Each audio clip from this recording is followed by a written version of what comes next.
My name is Eleanor Vance, and I am 72 years old.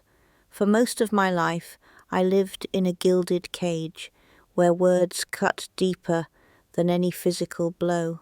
My parents, Arthur and Evelyn Vance, were pillars of Greenwich, Connecticut society, but behind the polished mahogany doors of our sprawling colonial estate, they perfected the art of psychological torture. It was a slow, insidious erosion of the self, executed with surgical precision and a smile. I remember the morning I turned 10. I had left my favorite plush teddy bear, Barnaby, on the veranda swing the night before, a small act of rebellion against my mother's rigid rules about outdoor toys. When I woke, Barnaby was gone. I searched everywhere, my heart a frantic drum against my ribs. Finally, I found my mother in the sunroom, sipping her morning tea, her perfectly coiffed blonde hair gleaming in the sunlight. She looked up, her smile serene, almost beatific. "Mother, have you seen Barnaby?" I asked, my voice trembling with a child's desperate hope. She tilted her head, her eyes the color of a winter sky holding no warmth. "Barnaby, darling? Why, I haven't seen him. Are you sure you didn't put him away yourself? Sometimes you're so forgetful." "No, I left him on the swing. I remember clearly," I insisted, a knot forming in my stomach. My memory was sharp, almost painfully so. Her smile remained fixed, but a subtle shift occurred in her eyes, a hardening that I had come to recognize. "Eleanor, dear, you must be mistaken. I was out on the veranda myself this morning, admiring the roses. There was no bear on the swing. Perhaps you dreamt it." Her voice was soft, laced with a feigned concern that was more chilling than any shout. I felt a wave of confusion, then a prickle of fear. Had I dreamt it? No, I couldn't have. I remembered the feel of his worn fur against my cheek as I drifted off to sleep. But I know I did.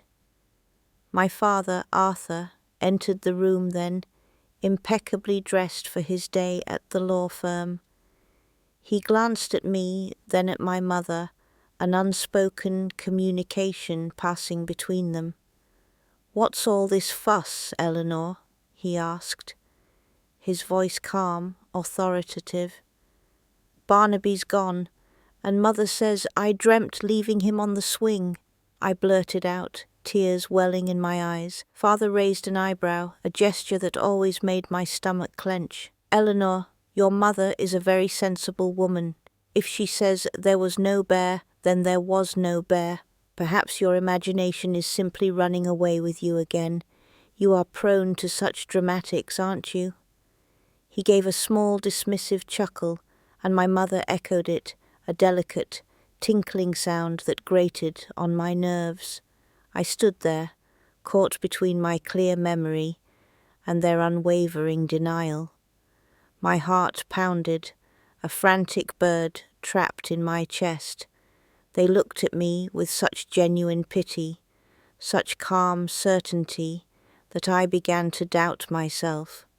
Was I truly so prone to fantasy? Was my memory so unreliable? I retreated, defeated, the image of Barnaby on the swing slowly blurring in my mind, replaced by the chilling certainty that I was, somehow, wrong. Later that day, I found Barnaby in the bottom of the trash bin, his stuffing spilling from a jagged tear across his chest. When I confronted my mother, she looked at me with wide, innocent eyes. "Eleanor, darling, you must be overtired. Go rest." And I believed her, because it was easier than admitting my own parents were trying to drive me insane. This was my first true lesson in gaslighting, a lesson that would be repeated countless times throughout my childhood, each instance chipping away at my perception of reality, replacing it with theirs. The golden cage was not just a physical space, it was a state of mind, a prison built brick by invisible brick within my own psyche. I was a ghost in my own life, a puppet dancing to their silent, manipulative tune. And the worst part was, I truly believed I deserved it. I believed I was inherently flawed, that their criticisms were valid, and that I was lucky to have such discerning parents who only wanted the best for me. This was the true horror of the gaslighting. It made me complicit in my own psychological destruction. My brother, Thomas, 5 years my senior, was their golden boy, the heir apparent to the Vance legacy. He was brilliant, athletic, and effortlessly charming. He absorbed their lessons in decorum and deception with an alarming ease, becoming an unwitting accomplice in their psychological games. He was rarely the target of their subtle cruelty, perhaps because he conformed so perfectly to their expectations, or perhaps because he learned early on to deflect their attention, often at my expense. He would echo their dismissals, their subtle criticisms, reinforcing the idea that I was somehow flawed, overly dramatic, or simply mistaken in my perceptions. "Oh, Eleanor, don't be so silly," he'd say, a mirror of our mother's dismissive tone. "You know father didn't mean it that way." And I, desperate for his approval, for any ally in that suffocating house, would try to believe him, even as my gut screamed otherwise. Another incident, etched into my memory with painful clarity, occurred when I was 13. I had spent weeks preparing for a school debate competition, poring over research, meticulously crafting my arguments. My topic was environmental conservation, a subject I felt passionately about. I was confident, perhaps for the first time in my life, that I would excel. The night before the competition, my father sat me down in his study, a room filled with the scent of old leather and his imposing presence. "Eleanor," he began, his voice deceptively gentle, "I've reviewed your notes for the debate. While your enthusiasm is commendable, your arguments are rather simplistic, and your delivery, well, it lacks the gravitas required for such a serious topic." My heart sank. "But father, I've worked so hard. I've cited all my sources." He waved a dismissive hand. "Effort is admirable, dear, but results are what truly matter. And frankly, your ideas are a bit naive. Environmentalism is a complex issue, far beyond the grasp of a young girl. You'll only embarrass yourself, and by extension, the family." He then proceeded to dismantle every point I had, not with logical counter-arguments, but with subtle insults to my intelligence and character. He suggested I feign illness the next day or simply withdraw. It would be far less embarrassing than a public display of inadequacy. I sat there stunned. The passion I had felt for my topic, the confidence in my abilities, drained away, replaced by a familiar wave of shame and self-doubt. He hadn't directly forbidden me from participating, but his words were far more effective. They planted a seed of fear, a fear of public failure, of tarnishing the Vance name. I withdrew from the competition, telling my teacher I had a sudden case of the flu. The relief I felt was immense, a testament to how deeply their control had permeated my psyche. It was easier to give up than to face their subtle condemnation. My mother, Evelyn, was a master of emotional manipulation, often using my own desires against me. I desperately wanted a dog, a golden retriever, a companion who would offer unconditional love, something I rarely received from my parents. I pleaded, I begged, I researched breeds, promising to take full responsibility. My mother would listen patiently, her expression thoughtful. "Eleanor, darling, I understand your desire for a pet, but a dog is a great responsibility. Are you truly mature enough? Are you disciplined enough to care for another living creature?" She would then list all my perceived failings, my occasional forgetfulness, my tendency to leave a book open on a chair, my dramatic outbursts. Each point was delivered with a sigh, a look of disappointment, a subtle implication that I was simply not worthy of such a privilege. The dog never materialized. Instead, I received a porcelain doll, beautiful and lifeless, a constant reminder of my perceived inadequacies. This constant invalidation, this relentless chipping away at my self-worth had a profound effect. I became withdrawn, anxious, and perpetually unsure of myself. I developed a nervous habit of picking at my cuticles until they bled, a silent manifestation of the internal turmoil. I learned to anticipate their criticisms, to preemptively adjust my behavior, my words, my very thoughts, to conform to their expectations. I became a chameleon, blending seamlessly into the background, hoping to avoid their gaze, their judgment. The golden cage was not just a physical space, it was a state of mind, a prison built, brick by invisible brick, within my own psyche. I was a ghost in my own life, a puppet dancing to their silent, manipulative tune. And the worst part was, I truly believed I deserved it. I believed I was inherently flawed, that their criticisms were valid, and that I was lucky to have such discerning parents who only wanted the best for me. This was the true horror of the gaslighting. It made me complicit in my own psychological destruction.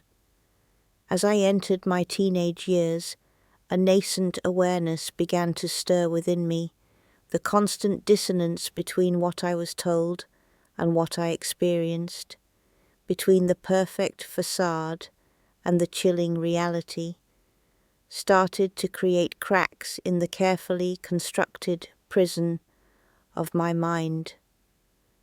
I devoured books, not just for escape, but for understanding. I read psychology texts hidden beneath my bed, searching for explanations for the strange dynamics within my family. Terms like narcissism, emotional manipulation, and gaslighting began to resonate with a terrifying familiarity. It was like finding a map to a labyrinth. I had been lost in my entire life. I tried tentatively at first to confide in Thomas. He was my older brother, my only sibling, and despite his occasional complicity, I still held on to a desperate hope that he might see what I saw, that he might be an ally. One evening, after a particularly bewildering dinner, where Father had subtly twisted my words to make me appear ungrateful and foolish in front of a visiting dignitary, I approached Thomas in his room. "Thomas," I began, my voice barely a whisper, Did you notice how Father was talking to me tonight? He made it sound like I said something I didn't." Thomas, engrossed in a baseball magazine, barely looked up. "Oh, Eleanor, you're always so sensitive. Father was just making a point. You tend to exaggerate things." But he said I was complaining about the food.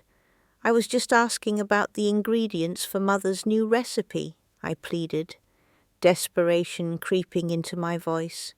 He sighed, finally putting down his magazine. Look, Eleanor, Father's a busy man. He's under a lot of pressure. Sometimes he just speaks his mind. You shouldn't take everything so personally. You know how he is. He offered a weak, placating smile, a mirror of our mother's dismissive charm. It was then I realized he wasn't an ally. He was either genuinely blind to their manipulation, or he had learned to play the game, to survive by conforming, by denying the truth, just as they did. The loneliness I felt in that moment was profound, a chilling realization that I was truly on my own. My attempts to seek external validation were met with similar futility. I once tried to talk to my favorite English teacher, Mrs. Albright, a kind woman who often praised my insightful essays. I hinted at the difficulties at home, the feeling of being misunderstood, the confusion. She listened patiently, her brow furrowed with concern. But when I tried to articulate the subtle ways my parents undermined me, the gaslighting, the emotional invalidation, her expression shifted. Eleanor, your parents are such respected members of the community. They seem to adore you. Perhaps you're just feeling the pressures of adolescence. It's a difficult time for many young people. She offered me a book on teenage psychology, a well-meaning gesture that only reinforced my isolation. How could I explain something so intangible, so insidious, to someone who saw only the perfect facade? They were too good at their game, too skilled at presenting an unassailable image to the outside world. The house itself became a character in our silent drama. The Vance estate, as it was formerly known, was a monument to their carefully constructed image. Every antique, every painting, every piece of silverware was chosen not for comfort or personal taste, but for its ability to convey a sense of timeless elegance and unassailable status. It was a museum, not a home. Laughter was rare, replaced by polite murmurs and hushed conversations. Emotions were kept under strict lock and key, especially mine. Any display of genuine feeling, anger, sadness, even exuberant joy, was met with a cool, disapproving gaze, a raised eyebrow, or a quiet, cutting remark. Eleanor, a lady maintains her composure. Such dramatics are unbecoming. These phrases became the soundtrack to my childhood, a constant reminder to suppress, to hide, to become as polished and emotionless as the porcelain dolls that adorned my mother's dressing table. Their control extended to every aspect of my life. My clothes were chosen for their appropriateness, not my preference. My friends were vetted for their social standing, not their kindness. My interests were gently steered towards those that would enhance the Vance image: classical music, equestrianism, charity work. Any deviation was met with a subtle but relentless campaign of discouragement. If I expressed an interest in, say, painting, my mother would sigh, "Eleanor, your hands are so delicate. Perhaps a more refined hobby, like needlepoint, would be more suitable." My father would add, "Art is a lovely pastime, dear, but hardly a pursuit for a young woman of your caliber." Their words were never harsh, never overtly cruel, but they were like tiny, persistent needles, pricking away at my confidence, slowly deflating my spirit. They didn't need to shout, their whispers were far more effective. This was the golden cage, beautiful, opulent, seemingly perfect, but designed to strip me of my autonomy, my identity, and ultimately my sanity. The bars were invisible, forged from gaslighting, emotional manipulation, and the crushing weight of their expectations, and the world outside, blinded by the gleam of our perfect facade, saw nothing but a fortunate young girl, living a charmed life. They never saw the girl inside, shrinking, doubting, and desperately trying to find a way to escape the prison of her own mind.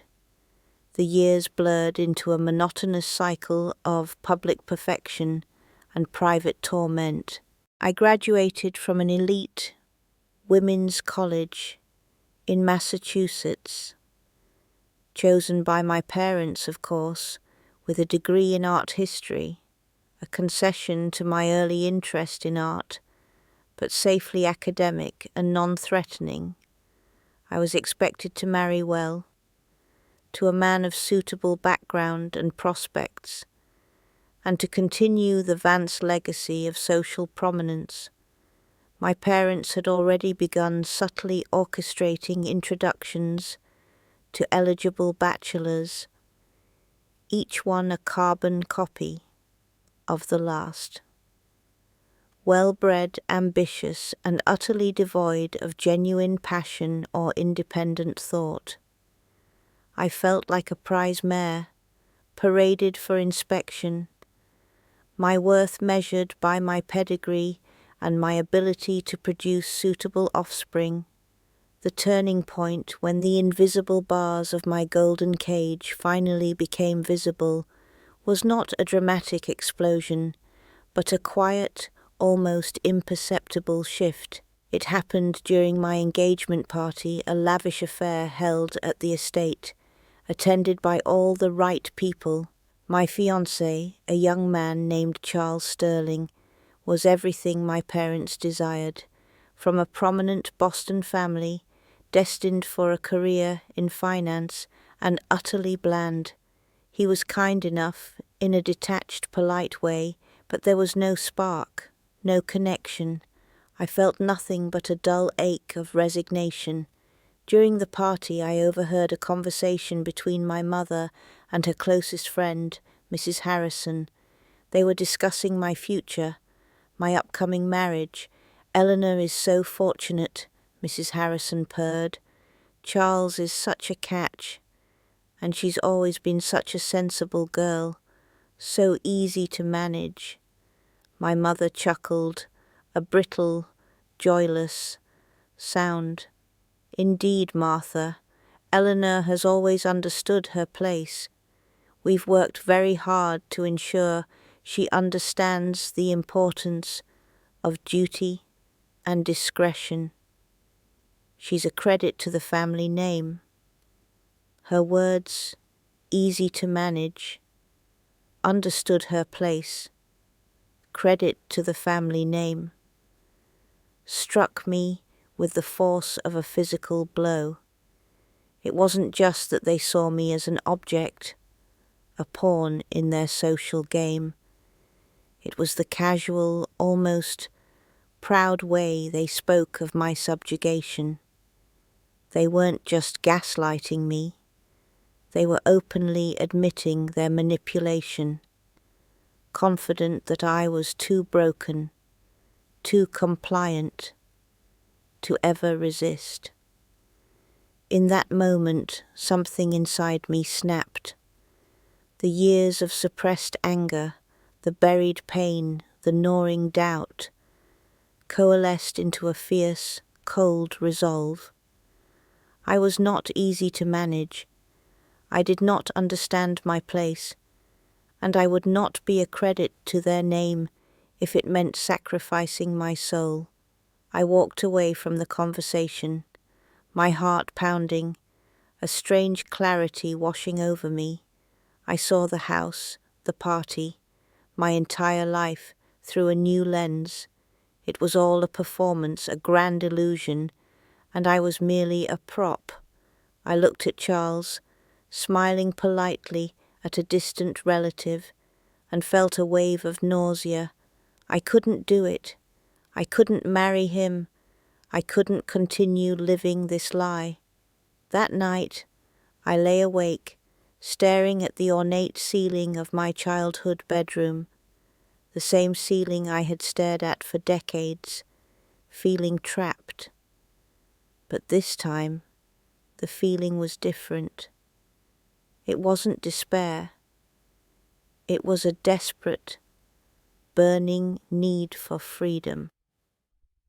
I thought about my diary, the one I had kept hidden for so long, filled with the meticulously documented instances of their psychological abuse. It was my proof, my sanity preserved in ink. It was also my weapon. The next morning, I woke with a plan.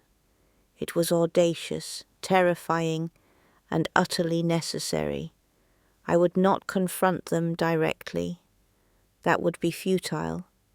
They would simply deny, deflect, and gaslight me further. I needed to escape, not just physically, but psychologically, to sever the ties that bound me to their twisted reality. I began to make quiet preparations. I opened a separate bank account, transferring small amounts of money from an allowance I had saved over the years. I researched apartments in New York City, a place far enough from Greenwich to feel truly free, yet close enough to be accessible. I started packing a small bag, not with my expensive clothes, but with the few personal items that held genuine meaning for me. A worn copy of my favorite novel, a small locket from my grandmother, the only one in the family who had ever shown me unconditional love, and, of course, my diary. The hardest part was the emotional detachment. I had to become as cold and calculating as they were, at least for a little while. I continued to play the role of the dutiful daughter, the compliant fiancée, smiling, nodding, making all the right noises. But inside, a revolution was brewing. I was no longer their puppet. I was a strategist planning my escape from the golden cage. The fear was still there, a constant companion, but it was now mingled with a thrilling sense of purpose, a nascent hope for a life I could truly call my own. The day of my escape was meticulously planned.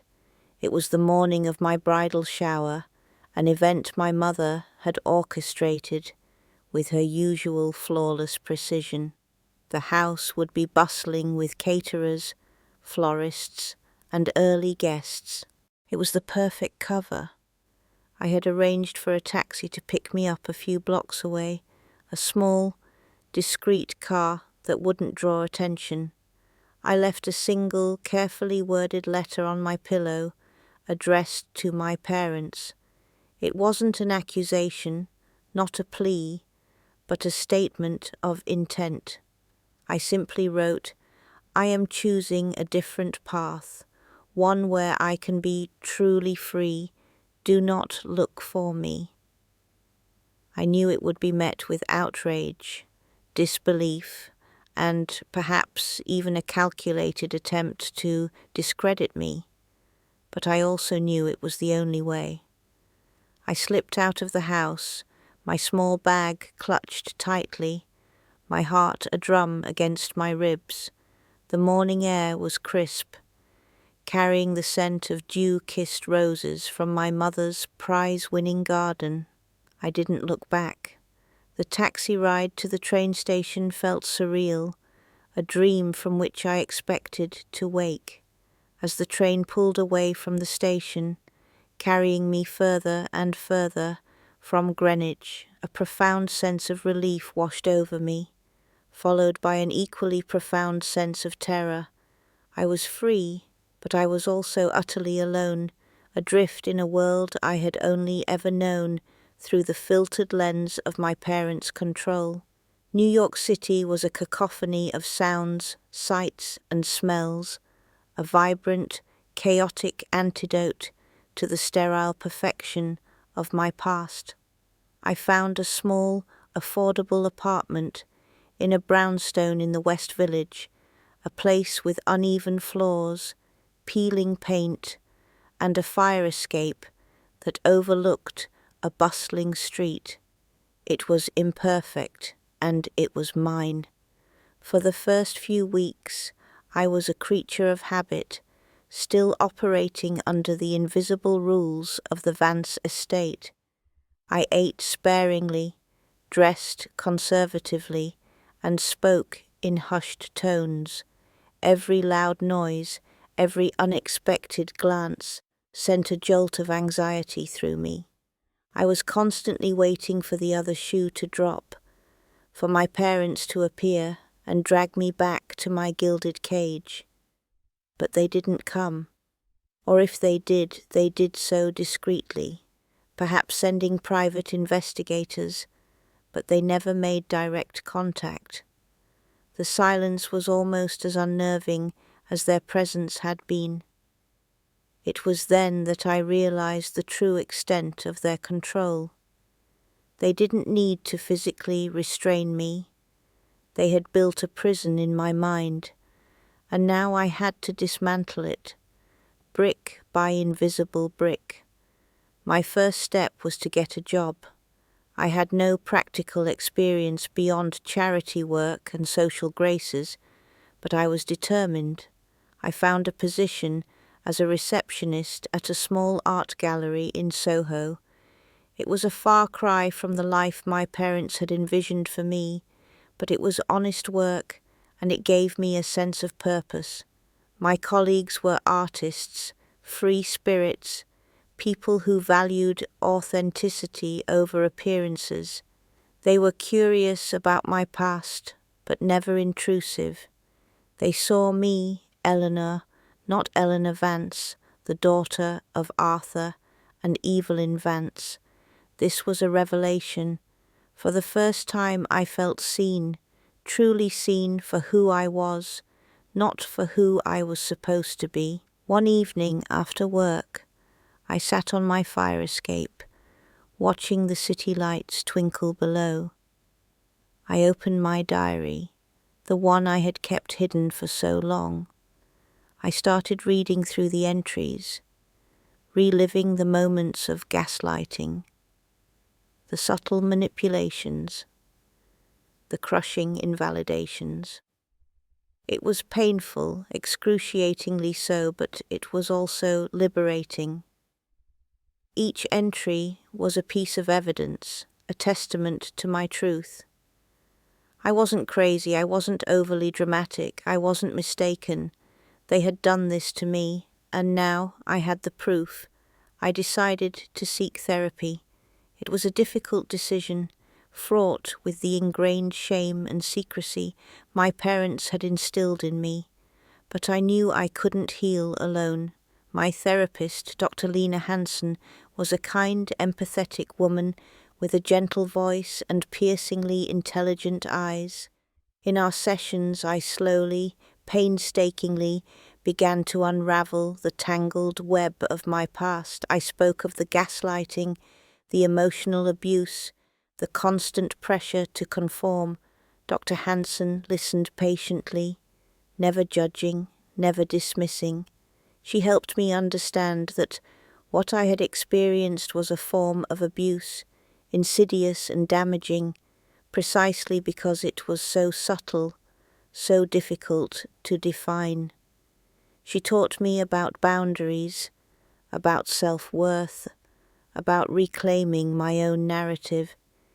It was a long, arduous process. There were days when the pain was overwhelming, when the doubts resurfaced, when I questioned whether I had made the right choice.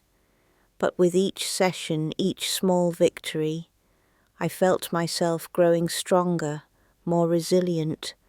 I started painting again, not for anyone else's approval, but for my own joy. My art was raw, expressive, and imperfect, a stark contrast to the polished, sterile art my parents admired. It was a reflection of my true self, messy and beautiful. I also began to forge genuine friendships. My colleagues at the gallery became my chosen family, a diverse group of individuals who embraced me for my quirks, my vulnerabilities, and my emerging strength. We shared meals, laughter, and late-night conversations about art, life, and everything in between. They were the antithesis of the superficial connections I had known, and their unconditional acceptance was a balm to my wounded soul. Years passed. I built a life for myself in New York, a life that was authentic, fulfilling, and entirely my own. I never married Charles, of course. I never even saw him again. My parents, true to form, never reached out directly. I heard through the grapevine that they had spun a narrative of my sudden disappearance as a nervous breakdown due to the pressures of society, a convenient explanation that preserved their perfect image while subtly discrediting me. It no longer mattered. Their narrative had no power over me anymore. I had my own story, and it was one of survival, resilience, and ultimately, triumph. The initial months in New York were a whirlwind of new experiences and raw emotions. Every decision, no matter how small, felt monumental. Choosing what to eat for dinner, deciding which route to take to the gallery, even selecting a new brand of coffee. Each act of autonomy was both exhilarating and terrifying. I had spent so long being told what to do, what to think, that the sheer weight of personal choice was almost paralyzing. Dr. Hansen helped me navigate this. She encouraged me to make small, deliberate choices, to savor the feeling of agency, and to forgive myself for any missteps. Eleanor, she would say, you are learning to walk again, but this time you are choosing your own path. One of the most challenging aspects of my new life was confronting the ingrained belief that I was inherently flawed. My parents' constant invalidation had left a deep scar, a persistent whisper in my mind that told me I wasn't good enough, that my ideas were foolish, my emotions excessive. Even as I built a new life, this internal critic, voiced in my mother's calm, dismissive tone, or my father's intellectually superior pronouncements, was a constant companion. It manifested in moments of self-doubt, in a reluctance to share my true feelings, and in a fear of failure that often kept me from pursuing new opportunities. Dr. Hansen helped me identify this internal voice, to understand its origins, and to gradually replace it with a kinder, more compassionate inner dialogue. It was a slow, painstaking process, like resculpting a damaged statue, but with each step I felt a little more whole. My relationships, too, were a learning curve. I had a deep-seated fear of intimacy, a fear that if anyone truly saw the real me, they would find me lacking, just as my parents had.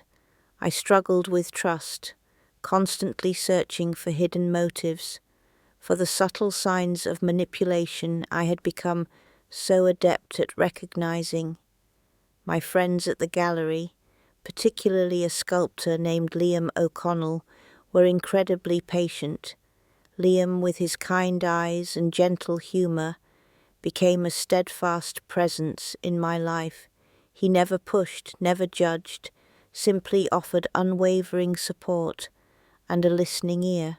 He taught me that love and acceptance didn't have to come with conditions, that vulnerability could be a strength, not a weakness. It was through his quiet, consistent affection that I slowly began to dismantle the walls I had built around my heart. I also discovered the profound impact of physical space on my healing. The Vance estate, with its grand, echoing rooms and stifling atmosphere, had been a constant reminder of my confinement. My small New York apartment, though modest, became my sanctuary. I painted the walls vibrant colors, filled it with books and art, and allowed myself to create a space that reflected my true self, not my parents' expectations. I learned to cook, to tend to a small herb garden on my fire escape, to simply exist in a space that was entirely my own, free from judgment or scrutiny. This physical freedom was a powerful catalyst for my emotional liberation. There were moments of profound sadness too, grief for the childhood I never had, for the loving parents I deserved, for the innocence that was stolen. I mourned the loss of a family that, outwardly, seemed so perfect, yet inwardly was so deeply fractured. Dr. Hansen assured me that this grief was a necessary part of the healing process, a way of acknowledging the pain and moving through it rather than burying it. She encouraged me to write letters to my parents, letters I would never send, expressing all the anger, the hurt, the confusion I had suppressed for so long. It was a cathartic exercise, a way of releasing the toxic emotions that had festered within me. One particularly vivid memory from this period was a dream I had. I was back in the Vance estate, but this time the walls were made of glass, and I could see the outside world, vibrant and free. My parents were there, moving through their usual routines, oblivious to my presence. I tried to speak, to call out, but no sound came. Then I noticed a small crack in the glass, and with each breath it grew larger, until finally the entire wall shattered, not with a crash, but with a gentle tinkling sound like wind chimes. I stepped out into the sunlight, and the air was fresh, clean, and filled with the scent of possibility.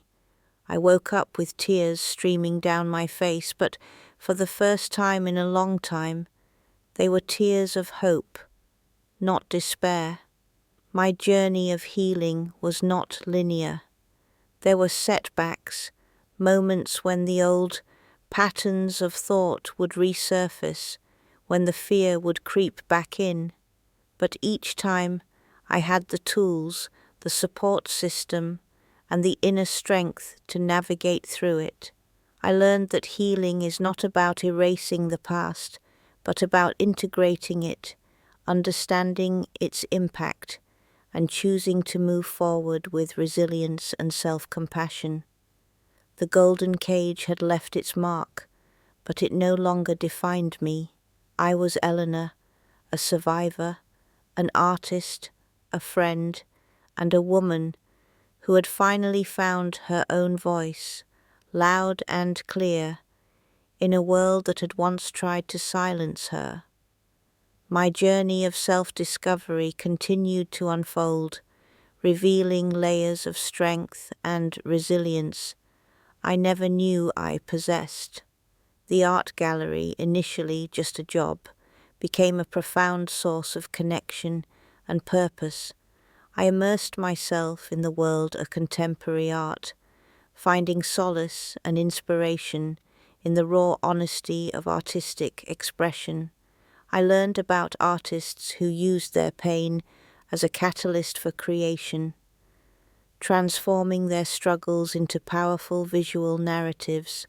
This resonated deeply with me, and I began to see my own story not as a source of shame, but as a unique wellspring of experience that could inform my own artistic endeavors and, perhaps, even help others. I started experimenting with different mediums, moving beyond the traditional painting I had dabbled in as a child. I found a particular affinity for mixed media, incorporating found objects and textures into my work.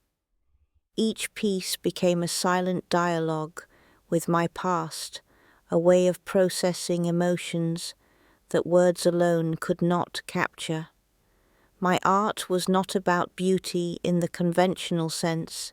It was about truth, about the jagged edges of human experience, about the resilience of the spirit. It was a form of catharsis, a way of externalizing the internal landscape of my healing journey.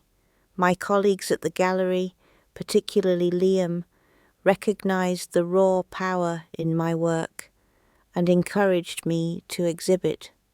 The first time my art was displayed, a small, unassuming piece depicting a bird struggling to break free from a gilded cage, I felt a tremor of fear, a familiar echo of my parents' disapproval. But then a woman approached me, her eyes filled with tears. "This," she said, her voice trembling, "this is my story." In that moment, I understood the profound power of shared experience, the healing that comes from knowing you are not alone. My personal life also began to flourish. Liam and I, after years of a deep and abiding friendship, realized our connection was something more. He was everything my parents' carefully vetted suitors were not: authentic, emotionally intelligent, and completely unconcerned with social status or appearances. He saw me, truly saw me, with all my scars and vulnerabilities, and loved me fiercely for them. Our relationship was built on a foundation of mutual respect, open communication, and a shared understanding of the complexities of life. He was my anchor, my confidant, and my greatest champion. We never married in the traditional sense. The idea of a formal ceremony, a public declaration, still carried too many echoes of my past. Instead, we built a life together, a quiet, beautiful tapestry woven with shared moments, laughter, and an unwavering commitment to each other's growth and well-being. He taught me to laugh again, a deep, uninhibited laugh that had been suppressed for so long. He showed me that love could be a safe harbor, a place where I could truly be myself, without fear of judgment or manipulation. The long-term impact of the abuse was a constant, subtle presence, like a phantom limb. Even years later, certain triggers could send me spiraling back into old patterns of anxiety and self-doubt. A raised voice, a dismissive glance, a subtle manipulation in a conversation, these could still evoke the familiar chill of fear. But now I had the tools to navigate these moments. I had Dr. Hansen's teachings, Liam's unwavering support, and my own hard-won self-awareness. I learned to identify the triggers, to acknowledge the feelings, and to gently guide myself back to the present moment, reminding myself that I was safe, that I was free, that I was in control of my own reality. It was a continuous process of self-care and vigilance, a testament to the enduring nature of psychological trauma, but also to the incredible capacity for healing. My relationship with my brother, Thomas, remained strained for many years. He had chosen to remain within the golden cage, albeit in a different wing. He inherited my father's law firm, married a woman from a similar background, and continued to uphold the Vance legacy. I heard snippets of his life through mutual acquaintances, the perfect children, the successful career, the impeccable social standing. But there was always an underlying current of sadness in these reports, a sense of something missing. It wasn't until our parents passed away within a year of each other that he finally reached out. He called me, his voice hesitant, almost unrecognizable. He was tired, he said, tired of the pretense, tired of the constant performance. He admitted that he had always admired my courage, my ability to break free. He confessed his own struggles with anxiety and depression, the weight of expectations that had crushed his spirit.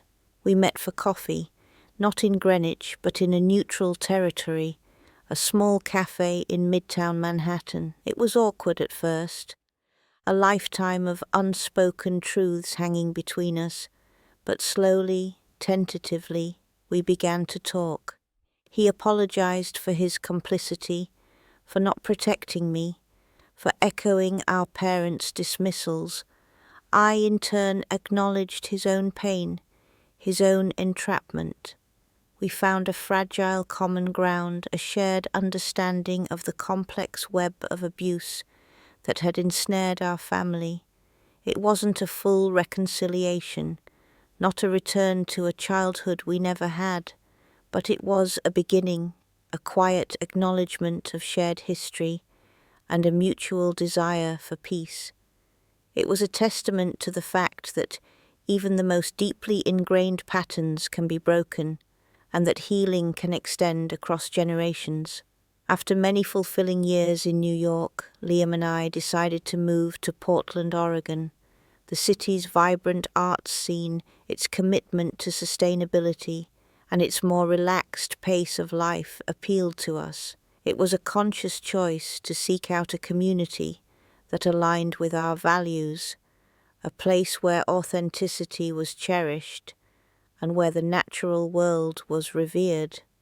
We found a charming craftsman home with a small garden, a stark contrast to the bustling energy of our New York apartment. Here, surrounded by towering evergreens and the gentle hum of the Pacific Northwest, I found a deeper sense of tranquility, a peace that had eluded me for so long. My gallery, the uncaged canvas, found a new home in Portland's Pearl District. It continued to thrive, becoming a hub for artists and art lovers who sought meaning and connection beyond the superficial. I expanded my advocacy work, collaborating with local organizations that supported survivors of domestic and psychological abuse. I gave talks at community centers, sharing my story with a wider audience, always emphasizing the insidious nature of gaslighting and the importance of early intervention. I saw the same recognition in the eyes of my audiences, the same silent nods of understanding that I had seen in the women at the New York shelter. It was a powerful reminder that while the details of abuse may vary, the emotional impact, the sense of isolation, and the struggle to reclaim one's identity are universal. I also began to write, not just in my private journals, but for publication. I contributed articles to online platforms and local literary magazines, exploring themes of trauma, healing, and resilience. My writing was a natural extension of my art, another medium through which to process my experiences and connect with others. I found a particular joy in crafting narratives that illuminated the hidden forms of abuse, the ones that leave no physical scars but inflict deep, lasting wounds on the psyche. I wanted to give a voice to those who had been silenced, to validate their experiences, and to offer a beacon of hope in the darkness. Liam, ever my steadfast companion, continued to be my greatest supporter. He built a studio in our backyard where he created his magnificent sculptures, each piece a testament to his own journey of self-expression. We spent our days immersed in our creative pursuits, our evenings filled with quiet conversation, shared meals, and the comforting presence of each other. Our love had matured, deepened, and become an unbreakable bond, forged in shared experiences and an unwavering commitment to each other's well-being. He was the family I chose, the family that truly saw me, loved me, and celebrated my authentic self. As I reflect on my 72 years, I am struck by the profound transformation my life has undergone. From a child trapped in a gilded cage, believing herself to be flawed and unworthy, I have become a woman who embraces her imperfections, celebrates her resilience, and lives a life of purpose and authenticity.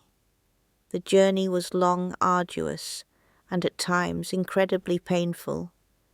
But every step, every tear, every moment of doubt and triumph has led me to this place of peace and profound gratitude. The scars remain, a permanent reminder of where I've been, but they are no longer wounds.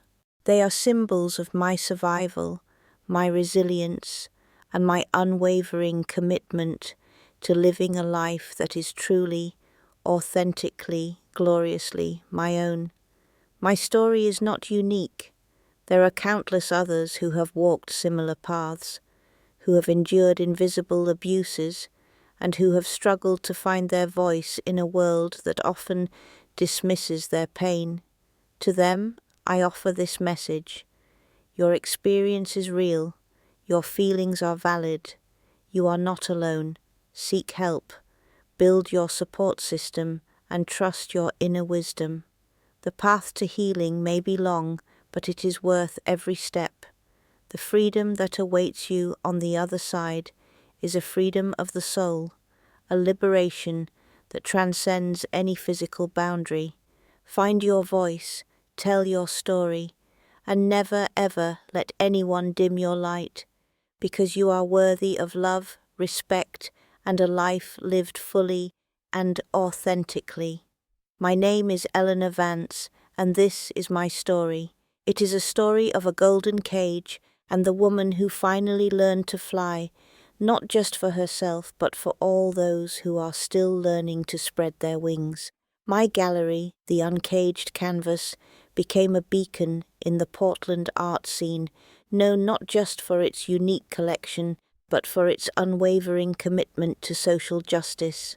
We hosted regular workshops on art as therapy, inviting survivors of various forms of abuse to explore their experiences through creative expression. I saw firsthand the transformative power of art, watching individuals who had once been silenced find their voices through paint, clay, and mixed media. It was a profound privilege to witness these journeys of healing, and it reinforced my belief that every story, no matter how painful, holds the potential for liberation. I also dedicated a significant portion of my time to public speaking engagements. I traveled to universities, conferences, and community centers across the country, sharing my story with a growing audience.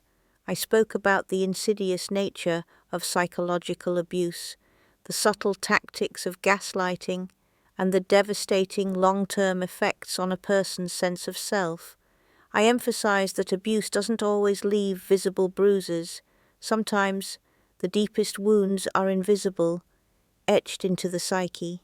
My message resonated with countless individuals who had suffered in silence, believing their experiences were not real enough to warrant concern.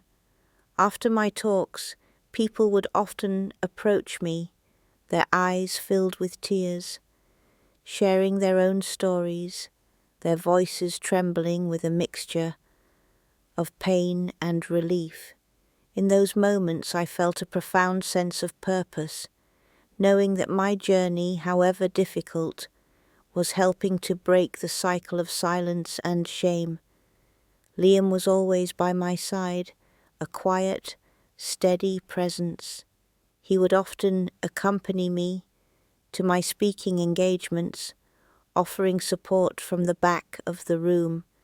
He understood the emotional toll of reliving my past, and he was always there to offer a comforting hand, a warm embrace, or a quiet word of encouragement.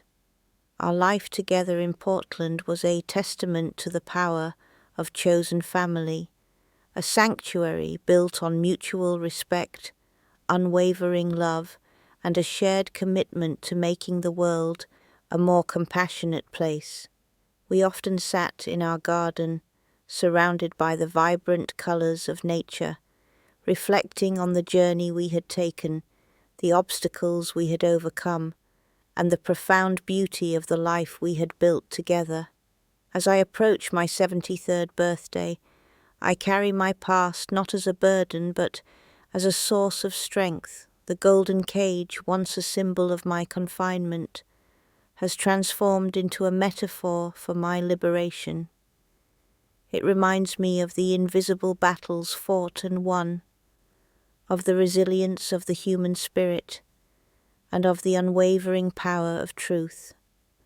I have learned that healing is not about forgetting, but about integrating, about transforming pain into purpose. My life is a living testament to the fact that even from the deepest darkness, light can emerge, and that the most profound freedom is found not in escaping the world, but in embracing one's authentic self within it. To anyone who feels trapped in their own invisible cage, I offer this. Your story matters. Your pain is real. You are not alone. There is a path to freedom, a way to reclaim your voice and your truth. It may be a long and challenging journey, but it is a journey worth taking. Seek support, trust your instincts, and never give up on the possibility of a life filled with authenticity, joy, and profound connection. Break free from the silence. Find your wings and learn to fly.